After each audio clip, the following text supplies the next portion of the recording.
განმეღვწევთ პირდაპირ ეთერში მუშაობას და ამჯერად ჩაგვერთვება პარლამენტის იურიდიულ საკითხთა კომიტეტის თავმჯდომარე არჩილ გორდულაძე. ბატონო არჩილ, საღამო მშვიდობისა.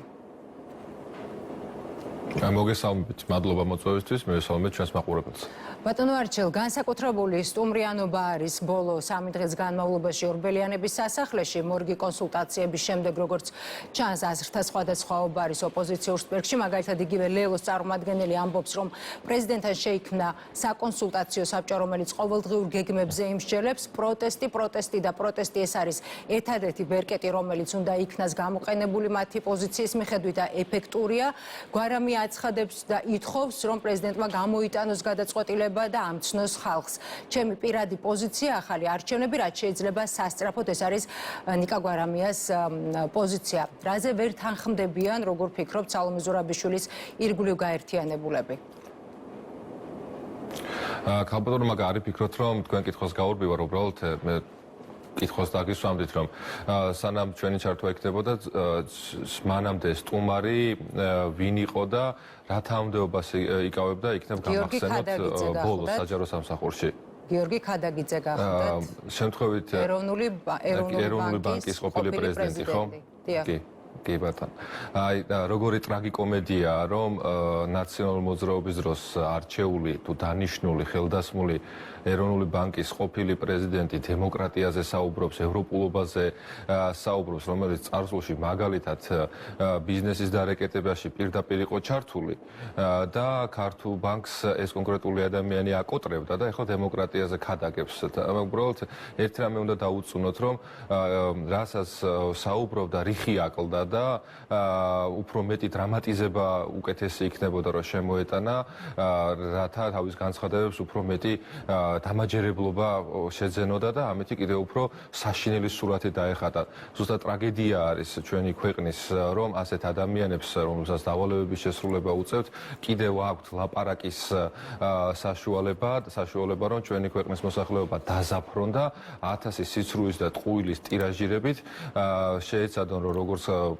საქართველოს საზოგადოების მიერ არჩეული ქართული ოცნების გუნდი გააშაონ, ასევე ქართული ხალხის ინტერესების და ქვეყნის ინტერესების საწინააღმდეგოდ იმოქმედონ და ზუსტად ეს ის ადამიანია, რომელიც კოლექტიური მოძრაობის კლასტერში კარგად ერთიანდება, რომელიც ერთიანდება მათ შორის იმ ადამიანებთან ერთად, რომლებიც თქვენ დაასახელეთ, ანადოლიძესთან ერთად, ნიკა გვარამიასთან ერთად, ნიკა მელიასთან ერთად, რომლებიც შეკრებილები არიან მხოლოდ იმისათვის, რომ როგორმე მოახერხონ ჩვენს ქვეყანაში გადატრიალება მოაწყონ ნაცმაიდანი და ამით საბოლოო ჯამში ხელისუფლებაში დააბრუნონ ის ძალა, რომელიც თითის გადკაცუნებაზე ნებისმიერი ძალისა, რომელიც ჩვენი ქვეყნის ინტერესების საწინააღმდეგოდ მოქმედებს და თითის გადკაცუნებაზე დავალებებს შეასრულებს და მერე იქნება ყურმოჭრილი მონა, სიტყვა, რომელიც ძალიან მოსწონთ მათ და ხშირად იყენებენ ხოლმე, ზუსტად ამ მონური ფსიქოლოგიის მქონე ადამიანები, სხვის დაკრულზე მოცეკვავე ადამიანები, ეხლა ცდილობენ, რომ გამოვიდნენ როგორც დემოკრატიის მთავარი მხარდამჭერები ჩვენს ქვეყანაში. რაც შეეხება მათ გადაწყვეტილებებს, ეხლა რომ თითქოს რაღაცა საბჭოს ქმნიან, ხო? გინდა საბჭო შექმნან და გინდა რევკომი, რევოლუციური კომიტეტი ჩამოაყალიბონ. გინდა რა სახელი დაირქვან, ამას მნიშვნელობა საბოლოო ჯამში არ აქვს, თავარი აქ არის შინაარსი. და შინაარსი ერთი შეხედვით ხომ ტრაგიკულია და მეორე მხრივ შემაძრწუნებლად და შემაზარებლად მავნებლურია. ამ ადამიანებს უნდათ, რომ ქართველი ხალხის ინტერესის და გადაწყვეტილების საწინააღმდეგოდ 1,100,000-ზე მეტი მხარდამჭერის საწინააღმდეგოდ იმოქმედონ და არჩეული ხელისუფლება არაფრად არ ჩააგდონ, გვერდზე გაწიონ საქართველოს კონსტიტუცია, საქართველოს კანონმდებლობა, ჩამოშალო მთელი ინსტიტუტები და მანამ ჩატარდეს არჩევნები ჩვენს ქვეყანაში, სანამ ეს კონკრეტული ადამიანები არ მოვლენ ხელისუფლებაში. აი ამას გვთავაზობენ რეალურად ამ განცხადებით და კიდევ ერთხელ ხაზს უსვამს მათ სურვილებს, რომ მათთვის მთავარი არის ხელისუფლებაში დაბრუნება და ძალაუფლების ხელისუფლების ხელში აღება. ასე ძალიან ნარკოტიკებით დამოკიდებულები რომ არიან ერთი მხრივ და მეორე მხრივ ამ ძალაუფლებას ისევ და ისევ გამოიყენებენ, რომ სხვის დაკრულზე იცეკვონ იმ ძალებისას, რომელსაც სხვადასხვა ქვეყანაში სხვადასხვა სახელი ჰქვია, მაგალითად ამერიკის შეერთებულ შტატებში რომ Deep State-ს უწოდებენ და ჩვენ რომ გლობალური ომის პარტიას რომ უწოდებთ, სწორედ ამ ადამიანების ინტერესების გასატარებლად, როგორც კარგი ჯაშუშები, დამწკრივებულები არიან ეხლა და ცდილობენ რომ ჩვენი ქვეყანა აჯანჯღარონ. უკვე მერამდენი წელია სულ წარსულს რომ თავი დავანებოთ, ბოლო 4 წლის განმავლობაში 4 რევოლუციის მცდელობა და გადატრიალების მცდელობა აქვთ ამ ადამიანებს მოწყობილი ჩვენს ქვეყანაში. კიდევ ერთხელ ჩაუვარდათ კოვზი ნაცარში და ეხლა აი ამ ჩიხური მდგომარეობიდან, თავიანთვის ჩიხური მდგომარეობიდან და არა ქვეყნისთვის, რა თქმა უნდა, ჩიხური მდგომარეობიდან გამოსავალს ეძებენ და რაღაცა საბჭოებს, რევოლუციურ კომიტეტებს თუ გადატრიალების,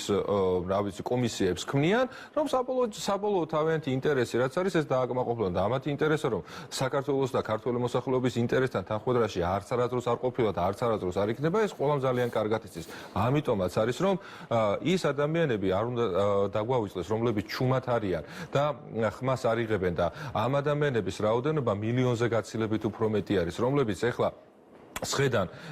სახლებში მუშაობენ, აგრძელებენ თავიანთ სამსახურეობრივ მოვალეობებს, იქნება ეს საჯარო სამსახურებში თუ კერძო ბიზნესში და უნდათ რომ ჩვენს ქვეყანაში იყოს მშვიდობა და ღირსეულად და კეთილდღეობით ჩვენ შევძლოთ რომ ევროპულ გზაზე ვიაროთ და არა ასე ასკინკილით ხტუნაობა და ამ ხტუნაობით მერე ვიღაცის ინტერესები რო იყოს გატარებული. მაგალითად ნიკა გვარამია ამბობს ასეთ რამეს, დრო ძალიან ცოტა, პრეზიდენტმა უნდა გამოიტანოს გადაწყვეტილება და ამცნოს ხალხს. იმედი მაქვს დღეს გადაწყვეტილებას მოვისმენთო. მიხეილ სააკაშვილი აცხადებს, რომ შეტევაზე გადასვლის და უკანონო დაპატრონებული შენობების დაცლის დროა, მოქმედება შეტევა ზეწოლა ბოლომდე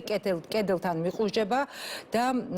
მაგალითად ანადოლიძე აცხადებს, რომ პრეზიდენტ შევთავაზეთ სრული მხარდაჭერა დამოუკიდებლობისთვის ბრძოლაში, მზად ვართ 29 დეკემბრის შემდეგაც დავრჩეთ სასახლეში და გავხადოთ ერთადერთ ადგილად, სადაც ლეგიტიმური პრეზიდენტი იქნება. თუკი ოპოზიციის ნაწილი ახალი არჩევნების თქვათ დანიშვნას ითხოვს და ფაქტია მათ სავარაუდოდ იციან რომ არ არსებობს ამის კონსტიტუციური საფუძვლები. მაშინ ფიქრობ თუ არა რომ მათ შესაძლოა აიძულონ ან ხომ არ განიხილავთ აი ამ ჭრილში რომ სალომე ზურაბიშვილს აიძულებენ გარკვეული ნაბიჯების გადადგმას და თუნდაც იგივე კონსტიტუციური მოქმედ კონსტიტუციას გულისხმობს ცხადია კონსტიტუციური ჩარჩოდან გასვლას. ერთი საკითხია, როდისაკეთ გახდა სალომე ზურაბიშვილი ლეგიტიმურად არჩეული პრეზიდენტი. რა გონია ახლა ამ ადამიანებს, რომლებიც რეალურად ნაციონალურ მოძრაობის კლასტერს წარმოადგენენ, რომ საქართველოს მოსახლეობას კოლექტიური ამნეზია დაემართა თუ დაგვავიწყდა. მაგალითად 2018 წლიდან მოყოლებული წინა საარჩევნო პერიოდიდან, საპრეზიდენტო არჩევნებს გულისხმობ, წინა საარჩევნო პერიოდიდან მოყოლებული, შემდეგაც წლების განმავლობაში რა სიტყვებით ლანძღავდნენ სალომე ზურაბიშვილს, როგორ ამბობდნენ, რომ გაყალბებული არჩევნების შედეგად იქნა არჩეული სალომე ზურაბიშვილიო და როგორ გამოდიოდნენ მათ შორის ეს ადამიანების და გარკვეული თანამდებობის პირების საზღვარგარეთინდა და ამბობდნენ რომ არჩევნები არასწორად იყო კანონმდებლობის დარღვევით იყო ჩატარებული 2018 წელსო. ეხლა უცებ შეიცვალა მოცემულობა, სალომე ზურაბიშვილი მათ დაჯგუფებაში კარგად გაერთიანდა, შესისხლ ხორცდა, ადამიანი რომელსაც სისხლში არ აქვს ხელები გათხრილი განსხვავებით ნაციონალური მოძრაობის სხვა წარმომადგენლებისგან პირდაპირ მნიშვნელობით სისხლში და ადამიანის ღირსების შელახვაში არ აქვს გათხრილი ხელები, მაგრამ უარესია თუ ნაკლები თუ არა უარესი ნამდვილად არის რომ სალომე ზურაბიშვილი ზუსტად სამწუხაროდ გახდა ისეთი ადამიანი, რომელიც სხვისი დავალებების შემსრულებელი არის ერთ-ერთი მათგანი, ერთ-ერთი ჭანჭიკად გადაიქცა იმ დიდ მანქანაში, რომელიც ჩვენი ქვეყნის ინტერესების საწინააღმდეგოდ იბრძვის და ეხლა არის თურმე ლეგიტიმური სალომე ზურაბიშვილი და ეს დავივიწყოთ მანამდე მათი განცხადებები რა იყო, რა საუბრობდნენ, როგორ ლანძღავდნენ კი არა, პირდაპირ უშურეს სიტყვებით აგინებდნენ და ეხლა თურმე ლეგიტიმური და მათთვის ყველაზე საყვარელი პოლიტიკოსი არის და ისეთ უჭერენ ეხლა მხარს, რომ რა ვიცი, ახალი რატომ არ თქვეს ახალი ალამუთის ციხე შეიქმნებაო პრეზიდენტის რეზიდენციაში, კიდევ საკითხავია და ალბათ იმიტომ რომ ალამუთის ციხეს დარქმევა კონკრეტული შენობა ნაგებობისთვის სუდათ აქვთ ამ ადამიანებს დასწრილი და პირდაპირ მათ მარცხს გაუსვამ და ხას აი სასაცილოც კი არ არის ისეთ განცხადებებს აკეთებენ და ისეთ მდგომარეობაში ჩაიგდეს თავი, რომ თითქოს ყველაფერი უნდა გადავშალოთ ჩვენი ქვეყნის სახელმწიფოებრიობა ჩამოვშალოთ, იმიტომ რომ სალომე ზურაბიშვილს არ ნებავს დათმოს თავისი სკამი. ძალიან არის ჩაბღაუჭებული და ამ სკამს რომ ვერ ელევა, ამ ყველაფერში მხარს უჭერს ქალბატონი ანა დოლიძე და ნიკა გვარამია და სხვა დანი და ძმანი მათნი. მე არ მგონია რომ სალომე ზურაბიშვილს იქამდე მიყვება, უпростоრად მგონია რომ იქამდე შერჩება კეთილგონიერება და არ ჩაიგდებს თავს მძიმე მდგომარეობაში, არ გახდება სხვა საშუალებები გამოსაყენებელი და შეიძლება რომ ამ მდგომარეობიდან როგორმე დაიძვრინოს თავი და რა თქმა უნდა დატოვებს იმ რეზიდენციას, რომელიც რეალურად სალომე ზურაბიშვილს კი არ ეკუთვნის, არამედ ეკუთვნის საქართველოს პრეზიდენტს, ინსტიტუციას ეკუთვნის და საქართველოს პრეზიდენტს რომ ეს ეკუთვნის, მათ შორის საქართველოს კონსტიტუციაშიც არის განსაზღვრული ეს ყველაფერი და რაც თავარია, ქართული ხალხის ნებაში არის ეს ყველაფერი ტრანსფორმირებული და ქართული ხალხის ნებიდან გამომდინარეობს, რომ არჩეული არის ერთადერთი ლეგიტიმური პრეზიდენტი მიხეილ ყაველაშვილის სახით, ნამდვილად ღირსეული ადამიანის სახით, რომელსაც აქვს შესაძლებლობა და ამავე დროს უდიდესი გამოწვევა, რომ პრეზიდენტის ინსტიტუტს ჩვენს ქვეყანაში დაუბრუნოს ღირსება და დაუბრუნოს ის პატრიოტული სულისკვეთება, რომელიც ასეთი აუცილებელი არის სახელმწიფოს მეთაურისთვის და სიმბოლოსთვის პრეზიდენტის სახით. თუმცა ბატონო არჩილ, იმ შემთხვევაში თუ 29 დეკემბერს, იმ შემთხვევაში თუ მაგალითად ზურაბიშვილმა გაითვალისწინა იგივე თუნდაც ანა დოლიძის მხარდაჭერა და თანადგომა, ფიზიკური თანადგომა და არ დატოვა სასახლე. ასეთ შემთხვევაში საინტერესოა თქვენ როგორც ხელისუფლების წარმომადგენელი ხედავთ თუ არა გარკვეული დაპირისპირების რისკს და საფრთხეს. სამოქალაქო დაპირისპირებას გულისხმობ არა, რა თქმა უნდა, სამოქალაქო დაპირისპირება არაფერს შუაში არ არის, რაც არ უნდა ძალიან უნდოდეთ კონკრეტულად საკუთარ თავებს რომ ოპოზიციას უწოდებენ, რომ სამოქალაქო დაპირისპირება იყოს ჩვენს ქვეყანაში, რა თქმა უნდა, ეს ყველაფერი არ გამოუვა და ზუსტად ამ სამოქალაქო დაპირისპირებისკენ მიმართული გზავნილი გააჟღერა, მათ შორის მამუკა ხაზარაძემაც. ამ ადამიანმა, რომელიც პოლიტიკას თავსაფარებს, რომ დაუძვრეს პასუხისმგებლობას, რომელიც კანონმდებლობის წინაშე და საბოლოო ჯამში არც ეს არ გამოუვიდა ხელმოწარულ ადამიანს, არ გულისხმობ ბიზნესში ხელმოწარულ ადამიანს, როგორ და რა სახით აქვს ბიზნესში წარმატება მამუკა ხაზარაძეს მოპოვებული, ეს საზოგადოებამ ძალიან კარგად იცის, მათ შორის ციხეებში გადაფორმებულ ქონებებს გულისხმობ, რა თქმა უნდა. და ამ ადამიანმა ისიც კი იკადრა, რომ ჯარს მოუწოდა ყველაზე აპოლიტიკური ინსტიტუტს, ერთ-ერთ ყველაზე მაღალი რეიტინგის მქონე ინსტიტუტს, ჯარს და ჩვენს გმირ ჯარისკაცებს მოუწოდა, რომ არჩეულ მთავარსარდალს არ დაემორჩილოთო. ძალიან ბეწვის ხიდზე გაიარა, რომ არ გამოსვლოდა რაღაცა ამბოხისკენ მოწოდება და ამ ადამიანმა იკადრა, რომ ჯარში შეეტანა პოლიტიკა, ჯარი არ დამორჩილებოდა მთავარსარდალს და ჩვენ ძალიან კარგად გვახსოვს სამწუხარო გამოცდილება ჩვენი ქვეყნის უახლესი ისტორიიდან, სადაც შემთხვევა, როდესაც ჯარი არ დაემორჩილა მთავარსარდალს, რა მოყვა და რამც მათაკლელი ომი იყო ჩვენი დედაქალაქის და არა მხოლოდ ჩვენი დედაქალაქის ქუჩებში, ეს ყველამ ძალიან კარგად ვიცით და ზუსტად აი რაც შიგნიდან სურთ, ამას ნელ-ნელა თავიანთ განცხადებებში აჟღერებენ კიდეს. ამ ადამიანებს უნდა ზუსტად რომ მაგალითად გვამები იყოს, ადამიანები გარდაიცვალნონ და გვახსოვს ხო აქციების მიმდინარეობისას ჩანაწერები, როცა ამბობდნენ რომ მხოლოდ მაშხალებით შეუძლებელია რომ გადატრიალება რევოლუცია მოახდინოთ ამ ქვეყანაში და აუცილებელია მსხვერპლიო, აუცილებელია სხვადასხვა ადამიანებს ქონებები დაუწვათო. ზუსტად ამ ადამიანებს სურთ რომ ჩვენს ქვეყანაში დაპირისპირება მოხდეს, მაგრამ ერთი რამე არის რომ დაპირისპირება ფიზიკურად გამორიცხულია მარტივი მიზეზიდან გამომდინარე, რომ ხალხი და საზოგადოება, ჩვენი ქართველი ხალხი ყველაფერს ძალიან კარგად ხედავს, ძალიან კარგად აქვს აღქმული თუ რა არის რეალობა და ის სიმართლე, რა სიმართლითაც იბრძვის ქართული ოცნების გუნდი ჩვენი ქვეყნის სუვერენიტეტის დასაცავად და არ დაავიწყდეს ამ ადამიანებს, რომ გაჩუმებულებია კი არიან ეს ადამიანები, რომლებიც ჩვენი მხარდამჭერები არიან და რეალურად საქართველოს ქვეყნის სახელმწიფოებრიობის ინტერესებიდან გამომდინარე არიან გულანთებულები, ჩუმად რომ არიან, არ დაავიწყოთ, რომ ძალიან ბევრნი არიან და არ შეეშალოთ, რომ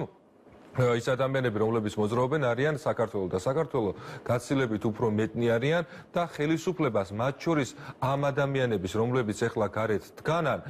და სეირნობენ ქუჩებში, თუ მარშებს აწყობენ, რაც გინდათ ის სახელი უწოდოთ, მათ შორის ამ ადამიანების უსაფრთხოებაზეც არიან პასუხისმგებლები. ის გმირი პოლიციელები, რომლებიც დგანან დღე და ღამის განმავლობაში, მათ შორის ამ ადამიანების უსაფრთხოებაზეც არიან პასუხისმგებლები და სწორედაც რომ გადაფოფრილები არიან მათზე და როდესაც აღშფოთებული მოქალაქე, ნამდვილად აღშფოთებული მოქალაქე, რომელსაც სკოლაში მიუვარდებიან, რომელსაც ბავშვს დაუბულიგებენ და ამაზე რეაქცია რო ექნება, ეს კონკრეტული კარგად დატრენინგებული ადამიანები ისევ და ისევ პატრულს ეძახიან და პოლიციელებს ეძახიან დასახმარებლად. დროში შეზღუდულები ვარ და მინდა რომ რამდენიმე საკითხი კიდევ მოვასწროთ. ინაუგურაცია გასაგებია, მაგრამ აი ამის შემდეგ უკვე როგორ უნდა განიმუხტოს პოლიტიკური დაძაბულობა, როგორ ხედავთ თქვენ, რას თავაზობთ ოპოზიციას, ან თუნდაც ქუჩაში მდგომ მომიტინგეებს გარდა იმისა, რომ გასაგებია თქვენი პოზიცია არჩევნებთან დაკავშირებით, ამბობთ, რომ ახალი არჩევნები არ იქნება. ადამიანები, რომლებიც ტყუილად არ მიხსენებია, რომ კარგად დატრენინგებულები არიან და ჩვენ გვახსოვს მაგალითად გერმანიის კანვასის ტრენინგები და რას ასწავლიდნენ და როგორ ასწავლიდნენ ამ ტრენინგებზე, რომლებსაც ხედავდით როგორც გაზაფხულზე მიმდინარე მოვლენებისას აქციებზე და მათ შორის ეხლაც ხედავთ. უბრალოდ აქ შეიცვალა ის ბრუტალური და ძალადობრივი ხასიათი და კიდევ უფრო დაიძაბა მომიტინგეების მხრიდან და მეტი არაფერი, თორე იმ გაიდლაინში აბსოლუტურად კარგად გაწერილ ტექსტში პუნქტობრივად მიყვებიან და მიყვებოდნენ. ეხლა, როდესაც აი მაგალითად ქადაგიძე რო საუბრობდა, რომ ხალხი არის აღშფოთებული და თვითორგანიზებულები არიანო, შემთხვევით რატომ შეწყდა ის სისტემური ძალადობა მომიტინგეებისგან, რომლებიც აქციების დაწყებისას და პირველ რამდენიმე დღის განმავლობაში ასე აქტიურად იყო. რატომ შეწყდა? იმიტომ შეწყდა, რომ სამართალდამცავებმა პოლიტიკური პარტიების და მათთან მიტმასნილი, მათთან დაკავშირებული NGO-ების და NGO-შნიკების ოფისებიდან ამოიღეს პიროტექნიკა, ამოიღეს მასალა, რომელიც მოლოტოვის კოქტეილის დასამზადებლად იყო გათვალისწინებული და განკუთვნილი. და მერე რა თქმა უნდა სისტემური ძალადობის შემთხვევები მომიტინგეებისგან შემცირდა. რასაც რა თქმა უნდა არც საპასუხო